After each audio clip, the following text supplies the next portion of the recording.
Shalom sahabat yang terkasih, kita akan belajar buku yang kedua yaitu dari buku Kambium, yaitu Bertumbuh di dalam Kristus. Bertumbuh di dalam Kristus, kita akan belajar dari 10 pelajaran. Yang pertama adalah arah pertumbuhan rohani, ayat hafalan Kolose 2 ayat 6 sampai dengan ke-7. Kamu telah menerima Kristus Yesus Tuhan kita. Karena itu, hendaklah hidupmu tetap di dalam Dia. Hendaklah kamu berakar di dalam Dia dan dibangun di atas Dia. Hendaklah kamu bertambah teguh di dalam iman sebagaimana telah diajarkan kepadamu, dan hendaklah hatimu melimpah dengan syukur. Pelajaran selama 7 hari. Yang pertama, rancangan pertumbuhan Tuhan atas kita. Yang kedua, pribadi dan karya Kristus. Yang ketiga, hubungan pribadi dengan Tuhan. Yang keempat, pemahaman pengajaran. Yang kelima, kedewasaan karakter. Yang keenam, keterampilan pelayanan. Yang ketujuh, proses pertumbuhan. Kita memasuki yaitu pelajaran yang kedua untuk selama 7 hari, yaitu sarana pertumbuhan. Firman Tuhan terambil dalam 1 Timotius 4 ayat 7b sampai dengan ke-8. Latihlah dirimu beribadah, latihan badani terbatas gunanya, tetapi ibadah itu berguna dalam segala hal, karena mengandung janji, baik untuk hidup ini maupun untuk hidup yang akan datang. Ada 7 pelajaran untuk selama 1 minggu. Tertib rohani pribadi. Yang kedua, pembimbing. Yang ketiga, orang yang dibimbing. 4, rekan bertumbuh. 5, pendisiplinan. Keenam, pemangkasan. Yang ketujuh adalah peneguhan. Pelajaran yang ketiga adalah hambatan pertumbuhan. Ayat hafalan terdapat dalam Mazmur 139 ayat 23 sampai dengan ke-24. Selidikilah aku ya Allah, dan kenalah hatiku. Ujilah aku dan kenalah pikiran-pikiranku. Lihatlah apakah jalanku serong, dan tuntunlah aku di jalan yang kekal. Ada 7 pelajaran untuk selama 1 minggu. Yang pertama, kemerdekaan dalam Kristus. Yang kedua, nafsu kedagingan. Yang ketiga, jalan dunia. Yang keempat, kuasa gelap. Yang kelima, penerangan Tuhan. Yang keenam, mengakui dan mengatasi dosa. Yang ketujuh, pemulihan trauma dan luka batin. Kita lanjut kepada pelajaran yang keempat selama 1 minggu, penata layan yang setia dan bertanggung jawab. Ayat hafalan Matius 25 ayat 21.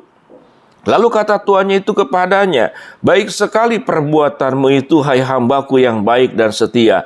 Engkau telah setia dalam perkara kecil, aku akan memberikan kepadamu tanggung jawab dalam perkara besar. Masuklah dan turutlah dalam kebahagiaan Tuanmu.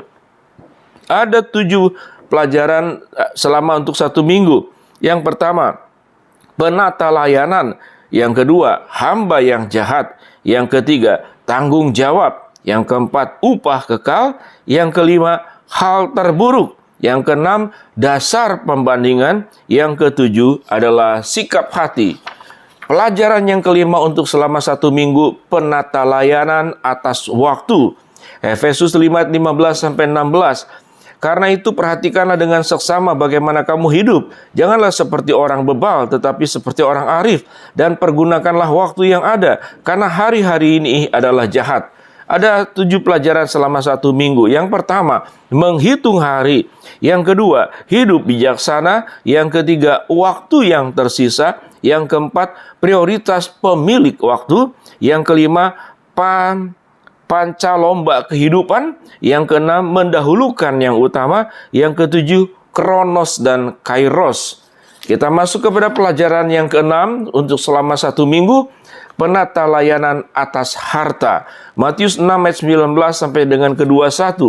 Janganlah kamu mengumpulkan harta bagi dirimu di bumi. Di bumi ngengat dan karat merusakannya, dan pencuri membongkar serta mencurinya. Tetapi kumpulkanlah bagimu harta di sorga. Di sorga ngengat dan karat tidak merusakkannya, dan pencuri tidak akan membongkar serta mencurinya. Karena di mana hartamu berada, di situ juga hatimu berada. Ada 7 pelajaran untuk selama 1 minggu. Yang pertama, pertobatan dan harta. Yang kedua, harta atau Tuhan. Yang ketiga, harta dan kehidupan kekal. Yang keempat, pengelolaan harta Tuhan. Yang kelima, mengirimkan harta ke surga. Yang keenam, karunia dan tanggung jawab. Yang ketujuh, memberi menambah kaya. Pelajaran yang ketujuh untuk selama 1 minggu. Bertumbuh melalui pengambilan keputusan. Amsal 3 ayat 5-6. Percayalah kepada Tuhan dengan segenap hatimu dan janganlah bersandar kepada pengertianmu sendiri. Akuilah Dia dalam segala lakumu, maka Ia akan meluruskan jalanmu. Ada 7 pelajaran selama untuk 1 minggu. Datang kepada Tuhan. Yang kedua, mempersembahkan hidup bagi Tuhan. Yang ketiga, mencari tuntunan firman. Yang keempat, menyelidiki pilihan. Yang kelima, meminta nasihat orang lain. Yang keenam, mengungkapkan kebebasan memilih. Yang ketujuh, jika terlanjur salah. Kita akan belajar yang ke-8 selama 1 minggu, bertumbuh melalui pencobaan. 1 Korintus 10 ayat 12-13. Sebab itu siapa yang menyangka bahwa ia teguh berdiri, hati-hatilah supaya ia jangan jatuh. Pencobaan-pencobaan yang kamu alami adalah pencobaan-pencobaan biasa yang tidak melebihi kekuatan manusia. Sebab Allah setia, karena itu Ia tidak akan membiarkan kamu dicobai melampaui kekuatanmu. Pada waktu kamu dicobai, Ia akan memberikan kepadamu jalan keluar sehingga kamu dapat menanggungnya. Ada 7 pelajaran. Yang pertama, pencobaan dan hidup kudus. Yang kedua, pencobaan dan kesetiaan Tuhan. Yang ketiga, tahap-tahap pencobaan. Yang keempat, berjaga dan berdoa. Yang kelima, menjauhi sumber pencobaan. Yang keenam, mengubah pencobaan menjadi persembahan kasih. Yang ketujuh, mengakui dosa ketika jatuh.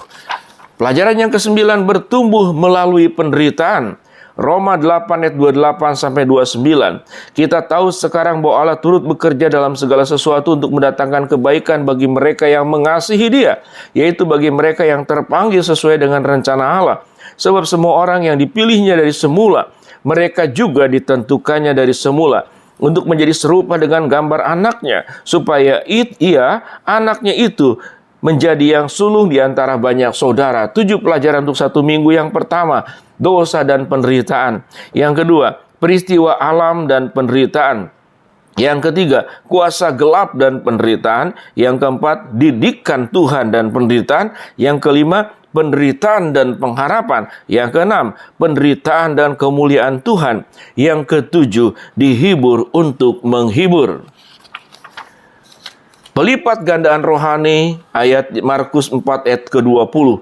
Akhirnya yang ditaburkan di tanah yang baik ialah orang yang mendengar dan menyambut firman itu lalu berbuah. Ada yang 30 kali lipat, ada yang 60 kali lipat, ada yang 100 kali lipat. Kata berlipat ganda berarti pertambahan berkali-kali. Berlipat ganda adalah pertambahan sesuai dengan deret ukur.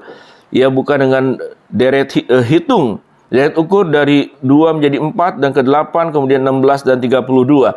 Pelipat gandaan rohani adalah penggandaan karakter murid Kristus dalam hidup orang lain sehingga berkali-kali lipat. Yesus memulai dengan 12 orang murid yang kemudian meneruskan pemuridan kepada orang lain sehingga komunitas Kristen berkembang pesat. Bahkan tidak lama setelah kenaikannya ke surga, Kisah Rasul 2 ayat yang ke-41. Panggilan yang sama juga diteruskan kepada kita. Pelipat gandaan rohani merupakan istilah lain dari proses pemuridan.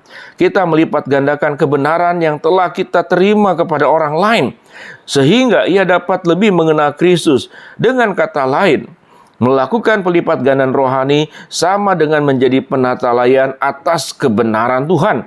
Proses ini dapat berlangsung singkat ataupun lama dan mendalam. 3 renungan dari bab terakhir ini dapat memperjelaskan makna pelipat gandaan. Yang pertama, apakah pelipat gandaan rohani? Mengapa pelipat gandaan rohani? Bagaimana pelipat gandaan rohani? Demikian pelajaran dan review buku daripada Bertumbuh dalam Kristus. Kita akan belajar satu lagi, yaitu berbuah dalam Kristus. Shalom.